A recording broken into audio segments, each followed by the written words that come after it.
Havasu on video.com. Channel 1 Productions gives you a special tour of the Havasu Landing Resort and Casino. We'll introduce you to the managers who will tell you about all they have to offer. We'll meet the boat shuttle services captain and crew. We'll introduce you to the Chemehuevi tribal chairman and tribal member who will tell us about the history of the local tribe and their enterprises. Havasu Landing Resort and Casino. How lucky can you get? The most contemporary hotel on the shores of Lake Havasu, with 48 rooms and suites, with spectacular lake and mountain views, pool, spa, and fitness room. 5-star hospitality and guest services. Schedule your wedding or other event, even fishing tournament. Have breakfast, lunch, and dinner in the Tukukan Restaurant's dining room or on our outdoor patio, gazing out over the white sand beach and lake. Our casino has more than 250 slots, blackjack, and 3-card poker. Enjoy a drink and relax in the Havikan Lounge. Bring the family to our arcade to play. Our campground and RV park has many amenities, including its own boat launch and marina. We also have vacation rentals available. For your convenience, we have a safe ferry boat leaving almost hourly from the English Village under the London Bridge. Airport shuttles available too. Come see us at 13145 Havasu Lake Road in Havasu Lake, California, 92363. For more information, see our website, HavasuLandingResortCasino.com, an enterprise of the Chemehuevi Indian Tribe. Hi, my name is Denise Weddle. I'm the ferry administrator of Havasu Landing Resort and Casino. Our main ferry is to Copa. We transport casino guests and hotel guests and resort and tribal employees on a daily basis. We start at 5 in the morning and go till 1 a.m. The ferry operates 7 days a week, 365 days out of the year. We're open for all holidays. It's a great little trip across the lake to the Chemehuevi Indian Tribe. It takes approximately 15 minutes. Our main boat is Tecopa. We also have a smaller boat, Dreamcatcher. Dreamcatcher can hold up to about 99 passengers, and Tecopa can take 150, including the crew.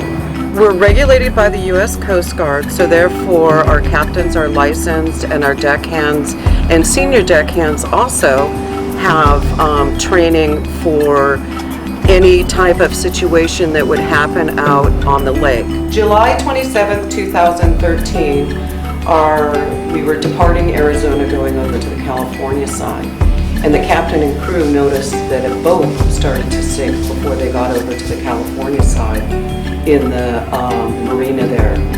So they all got together, did what they're trained for. They pulled out 6 adults and 2 children as the boat was sinking. And so this is the award that we got them in recognition of the rescue that they did on Tecopa. And this was the first rescue that was done on Tecopa.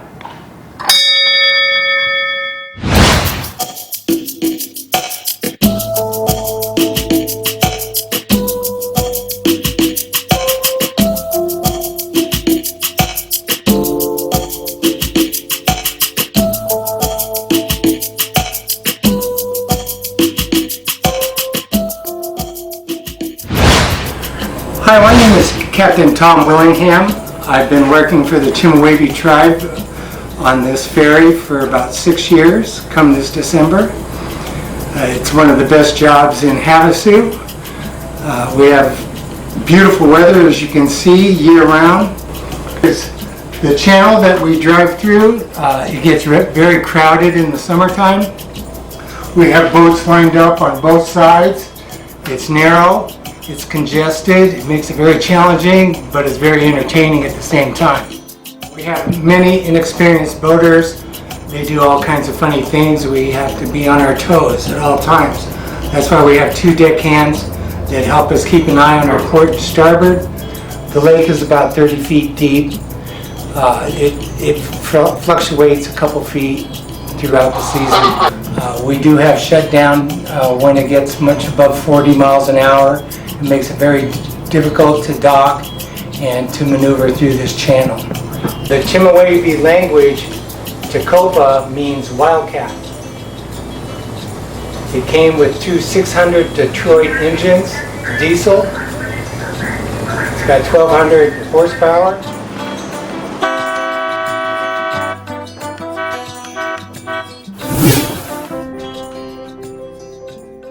My name is David Nye. I'm the general manager of the resort at Havasu Landing Resort and Casino. I operate 5 mobile parks, hardware store, grocery store, 2 marinas, 2 marina stores, the ferry system, year-round security. So this is the original layout for the new casino hotel project, and opened up November of 2019. This property here is part of the resort's vacation rental properties. This encompasses 2 different parks, Thunderhead 1 being here on the lake, Thunderhead 2 being up on the hill. All of the homes have views across. It's all terraced. We have a total of 424 manufactured homes on the property. We have 2 marinas that have approximately 170 slips, anywhere from a 20-foot to a 35 to 40-foot slip. There is no reason to leave the Havasu Landing Resort once you've arrived. A full gas station, a hardware store, allow homeowners and guests alike to take care of all of their needs, from a water heater down to the smallest boat. My name is Lucky Davila. I am the manager of the Havasu Landing Resort hardware store, boathouse, and marina store. Some people have mistaken it for a general store because of everything we have. We have everything from, we do ice, fuel, all your hardware, to DVD rentals, to carpet cleaners, paint, mixing, cutting keys, whatever you need. Hey, my name is Josh Scarrett, Market Manager at Havasu Landing Resort and Casino. And we offer a whole variety of everything that you could think of in a grocery store, produce, meat selection, anything that you could think of. If you forget at home, we got it here in the market out here. And we have the largest beer selection and cooler on the Colorado River. Some of the different offerings we have here at the resort, we put on different concerts and events throughout the year. Rockin' the Dock Festival that takes place over 4th of July weekend. We also offer off-road events and off-road areas out in the desert, so the enthusiasts who brings their side-by-sides can take their vehicle straight from the resort onto the desert, where they have unlimited potential for travel and camping. The Havasu Landing Resort has several amenities we offer. We recently opened a concession that rents watercraft. We offer pontoon boats, jet skis, paddle boards, kayaks, and even a hobie craft if you have the experience and want to give it a try. We have one large vessel that is a vessel that is captained, and you can rent that for the day if you like, and they will take you on a guided tour up towards Topak.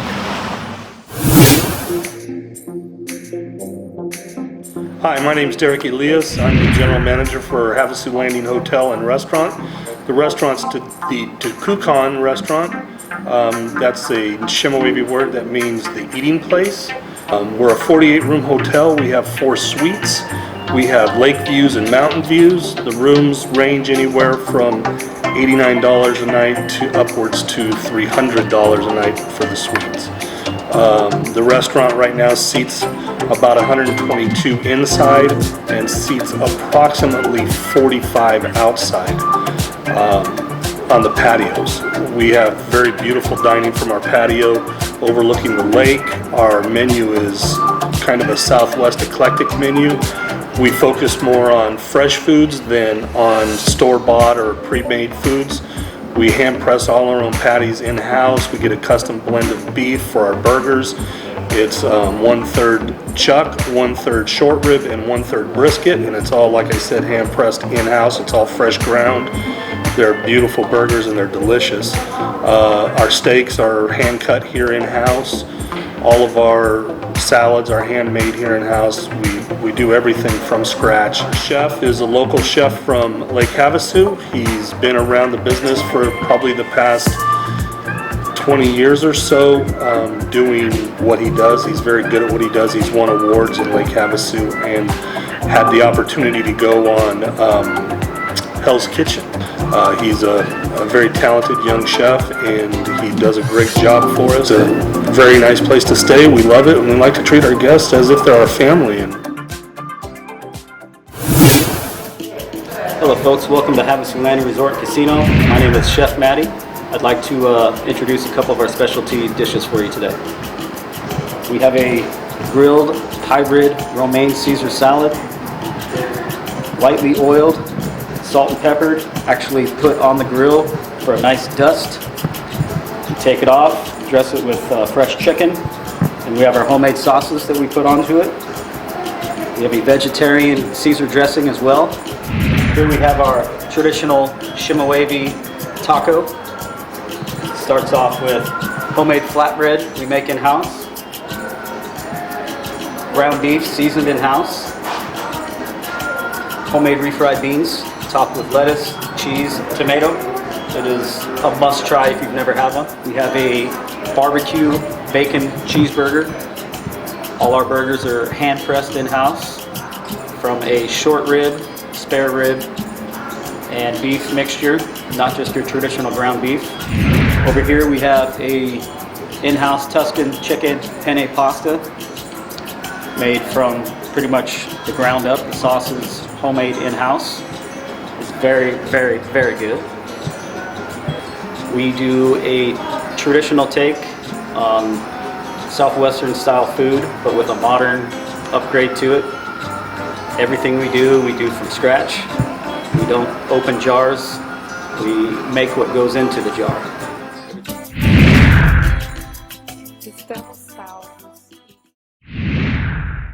A special interview with new Chemehuevi Tribal Chairman, Sierra Pensil. I'm Sierra Pensil, and I'm the Tribal Chairman of the Chemehuevi Tribe. Welcome to the Chemehuevi Cultural Center. We're in this meeting room that's sort of our special meeting room. It's not our council chambers, but we do have some meetings of special importance in here. There are several murals around the room. This one here kind of represents what we would have looked like, especially in we're migratory people. So this one just represents exploring the desert. This mural here is showing our tribal elders in approximately 1970 during the reformation of the tribe.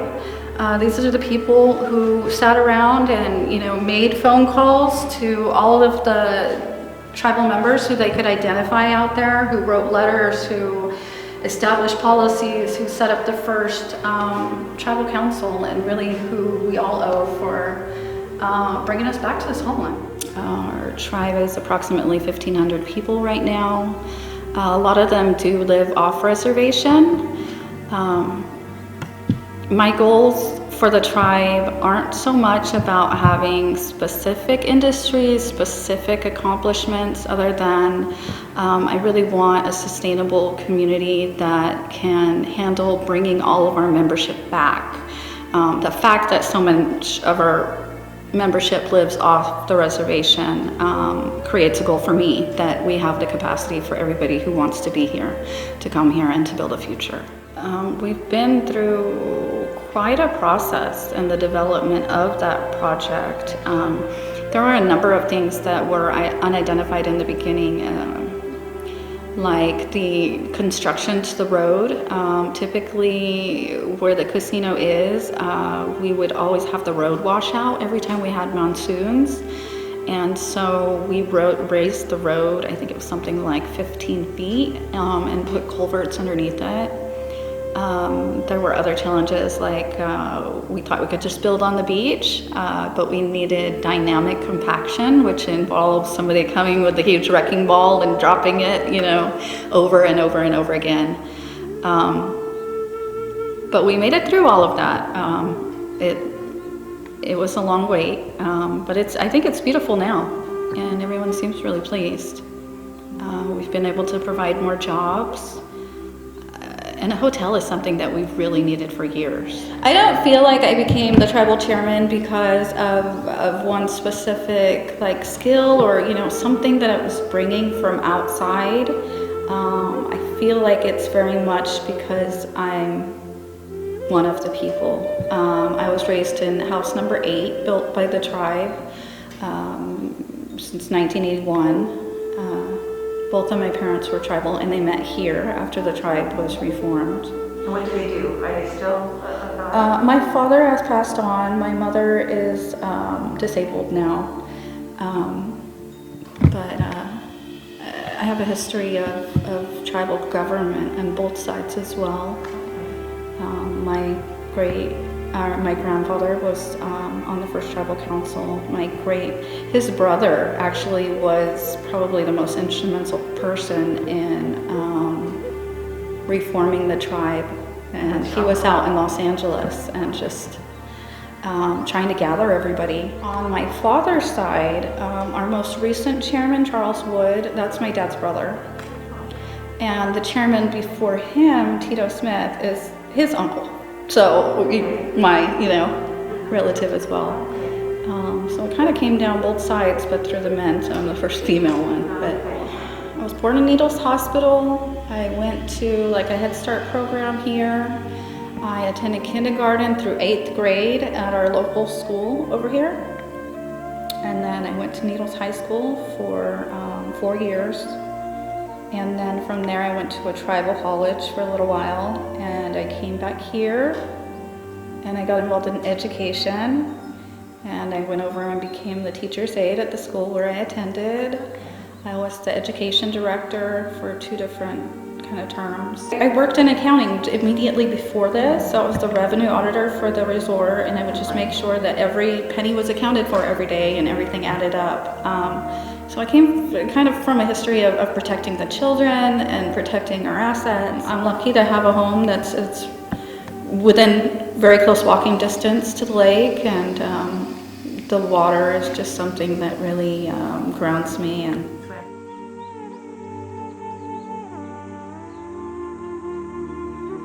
we have a 9-person council. We currently have 1 vacancy, so we're a team of 8 right now, and we'll be having a special election. Every person gets 1 vote, including the chairman. Some tribes, the chairman is only in the case of a tie, and some tribes, they have more of a say, basically equal. As a council, we make those decisions for the management and stuff. Largely on a day-to-day basis, it's the executive committee. So even though we're a council of 9, 6 of the people come to meetings as needed and review documents and stuff as needed throughout the month, but they have other jobs. The 3 of us who work daily are myself, the chairman, the vice chairman, who is the head of the Realty and Planning Office. So those staff are underneath her. And then the secretary treasurer, who's in charge of the records and accounting. So we're the 3 who work closely together on a daily basis. Now, let's meet Matthew Ladies, Chemehuevi tribal elder and traditionalist. Indian Reservation in 1952, moved to the Chemehuevi Valley Indian Reservation in 1977, employed as chief game warden for the tribe from 77 to 89. And watched this reservation transform to a desert, to a little mecca with a resort, which we purchased back in 1974. Our tribe, I consider, is a young tribe because we got our federal recognition in 1970, and our people were displaced from this land because of this beautiful lake that you see, Lake Havasu. A lot of our people were forced out of this valley because all the homelands in the heartland was under that lake, 30 feet. My mother was born and raised here. Her name was Gertrude Hanks Lavis. Her father was Henry Hanks, and he was the chief of the Chemehuevi people. Graduated from Sherman in 1971, but we had changed the school from Sherman Institute to Sherman Indian High School at that time, and became an accredited high school in the state of California. And the rest of the story about the Chemehuevi Valley is long and hard, and pretty sad, because our people left here and were displaced and funneled to Park, Arizona, and settled, and also to 29 Palms and over to Victorville area and the Mojave River and San Bernardino, and 29 Palms band of Indians in 29 Palms, California. and there are relatives, direct linkage to our people here at Chimoe Valley, and they are also linked to the infamous Willie Boy story, love story, but also the last manhunt of Willie Boy in 1909. But the Chimoe tribe had a long road and difficult road after we got recognized, because there was nothing here. There were no homes. The tribal government was unestablished, and our tribal headquarters was based out of Hollywood, California. And we had an administrator and a chairman, but there we had easy access to government facilities, the government office, the BIA office in Los Angeles, and they did a lot of work from out there. And eventually they got tribal headquarters set up here on the reservation on the extreme northern section, 7 miles north of here at Home Site 1. It was the first tribal trailer park that was established to entice tribal members to move back. And they set up the tribal headquarters there and tribal council, and that was the first tribal settlement.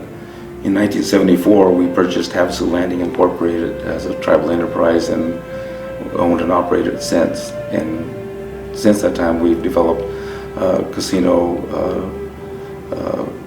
hotel, resort, and we converted our old Havasu Landing restaurant, bar, and gift shop into a casino, and that served its purpose for a number of years, but we outgrew that, and our members always wanted a hotel, so the council was directed to build a hotel, and that's what we did. And what about, can you talk about, back in the day, how when natives were living on the land, how did they survive with these, the hot weather, and what did they eat, and how did they fish, how did they survive? I think it's important to share with everybody that the name Chimoe was derived from a term describing our people when they came to this valley. Not when there was the lake, but when there was a little muddy river flowing down through here. And this white expanse of the lake now is 3 miles across. It was off the alluvial fan of Chimoe Mountain, so it had a gradual slope all the way down to the river edge in here. And this whole valley, 7,000 acres that was inundated, had villages and home sites throughout the area. Well, when the people first came and migrated, and I don't like using the term of Chimoe being nomadic, but we were exploring and venturing into different areas. We are Southern Paiutes. We are Nuwu. In our language, that means the people, and to all the greater Southern Paiute nations. And there's quite a number of them. But our people came from Mount Charleston area in southern Nevada, just northwest of Vegas, and migrated down to the Mojave Desert, and eventually came up here to the Colorado River at what is now Lake Havasu. But back in the day, it was a little muddy river, and when they came out of the desert after X number of months, they saw the river flowing, they saw honey mesquite beans ready for harvest, that they were hungry, excited, tired, thirsty. They ran. And when they ran, they described, people who had seen them from afar, described them as running like road runners. And I'll describe how they used it. Say, for instance, there's 2 Chimoe men, scouts, standing over here a half mile away from a group of Chimoes meandering down and seeing the Colorado River. When they see them from afar and they see them running down the foothills, they were laughing over it. Punikai, punikai. In our language, it means look. Punikai. Osimu nukuikoi. They're running like road runners, with their heads down and nose up in the air. So that was just a description of our people. Whenever they refer to the Nuwu that settled here, they refer to them as Atimuev. And when the Mojave people picked up the name, it changed to Achamoev. And when the white people ultimately got it, it changed to Chimoe. But our true name that we still hold dear is Nuwu. It means the people. And that's who we are, and that's how we got here. But our people are hunters and gatherers, and we migrated with the seasons. A lot of native foods out here in the desert that people don't think are edible or would give you any nourishment, but there's a lot. Chia seeds is one of the primary things that, hardtack will take you far. processed mesquite beans ground into a powder and a flour would serve as hardtack for long trips and energy, quick energy.